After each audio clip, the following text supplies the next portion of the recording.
কিছুমানে আপোনাৰ দোষ বিচাৰে সংশোধন কৰাৰ বাবে আৰু কিছুমানে আপোনাৰ দোষ বিচাৰে অপমান কৰাৰ বাবে। না আছে পাৰিবাৰিক সম্পৰ্ক, না আছে ৰক্তৰ সম্পৰ্ক, তথাপিও সুখে দুখে বিপদে আপদে যিজন মানুহ লগত থাকে তাৰ নামেই বন্ধুত্ব। যেতিয়ালৈকে লিখা পঢ়াৰ উদ্দেশ্য চাকৰি পোৱাটোৱে হ'ব, তেতিয়ালৈকে সমাজত কেৱল চাকৰৰ জন্ম হ'ব, মালিক নহয়। এতিয়া মানুহে জুইতকৈ বেছি বেলেগৰ সুখত জ্বলে। এটা আচৰিত কথা, ল'ৰাবোৰে বিয়াৰ আগত প্ৰেমিকাৰ কোনো দোষ বিচাৰি নাপায় আৰু বিয়াৰ পিছত কোনো গুণ বিচাৰি নাপায়।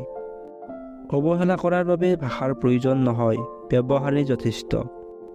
মুখত এটা হাঁহি দেখিছে বাবেই ভাবিছে আপোনাৰ সকলো আপোন। বিপদ আহিলেহে গম পোৱা যায় কোন কাৰ কিমান আপোন। টকা এনেকুৱা এটা বস্তু যাৰ ওচৰত নাই সি কাৰো পৰা সন্মান নাপায়, আৰু যাৰ ওচৰত আছে সি কাকো সন্মান নিদিয়ে। আচলতে সন্মান মানুহে নাপায়, টকাইহে পায়। ভগৱানে সেইটো নিদিয়ে যিটো তোমাৰ ভাল লাগে, ভগৱানে সেইটো দিয়ে যিটো দিলে তোমাৰ ভাল হয়। পাৰিবাৰিক অশান্তি বহুত ডাঙৰ কষ্ট, যাৰ কাৰণ সকলোকে ক'ব পৰা নাযায়। কাৰোবাক হেৰালে কষ্ট পাই ঠিকেই, কিন্তু আফচোচ কৰিব নালাগে, কাৰণ যি জানি বুজি কষ্ট দিব পাৰে সি কেতিয়াও সুখ দিব নোৱাৰে। থাকিলে পিতা মাতা কৰিবা যত্ন, হেৰালে বুজিবা সিদিনা হেৰাইছে ৰত্ন। যিজন ল'ৰাই পৰিয়ালৰ আৰ্থিক সমস্যাত পৰিছে তাক কোনোদিন বাস্তৱতা শিকাব নালাগে, পৰিস্থিতিয়ে তাক বাস্তৱতা শিকাই দিয়ে।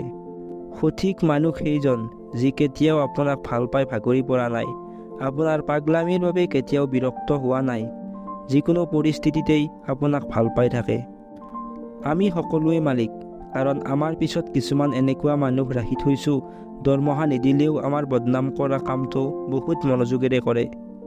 সময় আৰু অৱস্থা যিকোনো সময়ত সলনি হ'ব পাৰে, কিন্তু সঁচা সম্পৰ্ক আৰু সঁচা বন্ধু কোনোদিন সলনি নহয়। শিক্ষা কেতিয়াও চাৰ্টিফিকেটত প্ৰমাণ পোৱা নাযায়, প্ৰমাণ পায় তেওঁৰ ব্যৱহাৰতহে।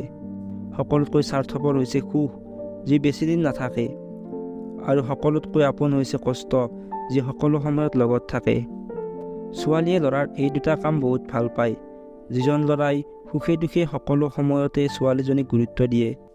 দ্বিতীয়তে, যিজন ল'ৰাই নিজক প্ৰতিষ্ঠা কৰাৰ বাবে সদায় চেষ্টা কৰে।